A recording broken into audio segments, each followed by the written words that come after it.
नमस्कार दोस्तों, स्वागत है आप सभी का आपके अपने चैनल गौरव जंक्शन में। दोस्तों, आप लोगों को मैं पहले ही बता चुका हूं कि बीच में आप लोग जो है अप्रेंटिस कभी भी छोड़ सकते हैं अगर आप लोगों की अप्रेंटिस प्रॉपर तरीके से कंप्लीट नहीं हुई है तो।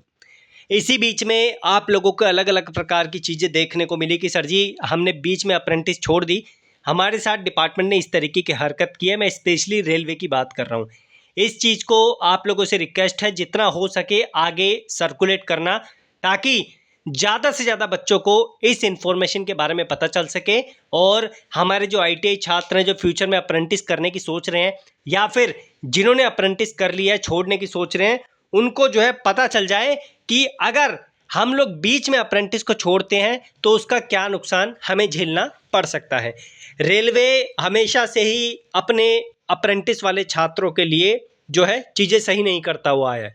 इस चीज़ को देखकर यही पता चलता है कि आगे भी चीज़ें जो है आप लोगों के लिए डेफिनेटली आप लोगों के फेवर में नहीं रहने वाली है। इसलिए हमेशा आप लोगों को बोला है कि सिर्फ आप लोग रेलवे पे डिपेंड मत रहो। हमारे देश में और भी विभाग हैं जहां पर अप्रेंटिस के बेस पर आप लोगों को मौका मिलता है, चाहे वो रेलवे से अप्रेंटिस हो या फिर अन्य विभाग से अप्रेंटिस हो।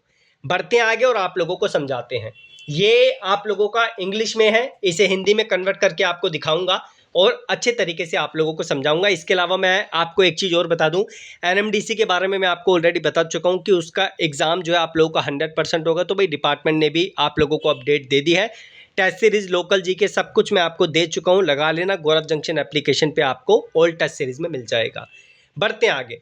अब देखो ये है क्या चीज़, इसे पढ़ो आप। जो इंपॉर्टेंट चीज़ है मैं उसे आप लोगों को समझाऊंगा कि क्या जो है यहाँ पर आप लोगों के लिए बोला जा रहा है। देखो 11.2 में जहां नियोक्ता की ओर से अनुबंध की शर्तों और नियमों जैसे कि प्रशिक्षुता नियम 1992 के तहत किया गया है, अधिसूचित किया गया है को पूरा करने में विफलता के कारण प्रशिक्षुता अनुबंध समाप्त हो जाता है। आवेदकों को निर्धारित अनुसार प्रशिक्षु मुआवजे का भुगतान किया जाएगा। ठीक है, यानी ऐसी नियोक्ता प्रशिक्षु उनके 3 महीने के अंतिम प्राप्त वजीफे के बराबर राशि का मुआवजा देने के लिए उत्तरदायी होगा। ठीक है, अब ये पढ़ो, यदि प्रशिक्षु द्वारा अनुबंध की शर्तों जैसे कि प्रशिक्षुता नियम 1992 के अंतर्गत अधिसूचना का पालन करने में विफल रहने के कारण प्रशिक्षुता अनुबंध समय से पहले समाप्त हो जाता है, यानी कि आपका कॉन्ट्रैक्ट कैंसिल हो गया, आपने टर्मिनेट करवा लिया, आप चाहते नहीं कि यहाँ से अप्रेंटिस करें, तो डिपार्टमेंट यहाँ पर क्या बोल रहा है कि तो आवेदक प्रतिभू को प्रशिक्षण लागत के रूप में प्रशिक्षुता सलाहकार द्वारा निर्धारित राशि का भुगतान करना होगा। यानी कि जो अप्रेंटिस के दौरान जितने भी पीरियड की आपने अप्रेंटिस करी है, 4 की करी है, 5 की करी है, 6 की करी है, उतना स्टाइपेंड आप लोगों को वापस देना पड़ेगा। यानी कि सीधी बात ये बोल रहे हैं कि अगर आपको बीच में कॉन्ट्रैक्ट कैंसिल करवाना है तो आप लोगों को वो राशि देने पड़ेगी जो राशि जो है आप लोगों को रेलवे ने दी है। इसके साथ इंटरेस्ट भी रेलवे आप लोगों से वसूल करेगा। तो ये जो है इस तरीके का यहाँ पर आप लोगों के लिए चीज़ों को थोपा जा रहा है। अब यहाँ पर एक बच्चे का मैसेज है और आप देख सकते हैं कि क्या इसमें बोला है कि आपने अप्रेंटिस का जो समय है उससे आपने अप्रेंटिस के दौरान कुल 2272 रुपये रेलवे से लिया है। अब आपको रेलवे को 12% से लोट 12% अधिक जो है अमाउंट देना पड़ेगा, जिसकी कीमत कुल 24,945 रुपये हो जाती है। जो आपके नज़दीकी रेलवे स्टेशन पर जाकर बुकिंग क्लर्क को जमा कराकर बोलो कि मैंने मंडल से अप्रेंटिस करी थी और अब मैंने बीच में छोड़ दिया है, आप ये अमाउंट जो है ले लें। वो आपको एक डॉक्यूमेंट बना के देंगे, उसके अनुसार आपको जो है ये चीज़ आगे प्रोसीड करवा दी जाएगी। मतलब जो आपका अप्रेंटिस का क्राइटेरिया वो प्रॉपर तरीके से जो डिनाई किया गया है, जिसे टर्मिनेट किया गया है, वो आपका सक्सेसफुल हो जाएगा। मतलब आप यह समझ सकते हैं कि अप्रेंटिस वालों को अगर अब अप्रेंटिस का कॉन्ट्रैक्ट टर्मिनेट करवाना है तो आपको जो है इसके अनुसार यहाँ पर जो है पैसा भरना पड़ेगा। ये चीज़ अभी दूसरे डिपार्टमेंट ने अप्लाई करना शुरू नहीं किया है। अगर दूसरे डिपार्टमेंट की भी मेरे पास कोई इन्फॉर्मेशन आती है तो वो आप लोगों तक सर्कुलेट करूँगा।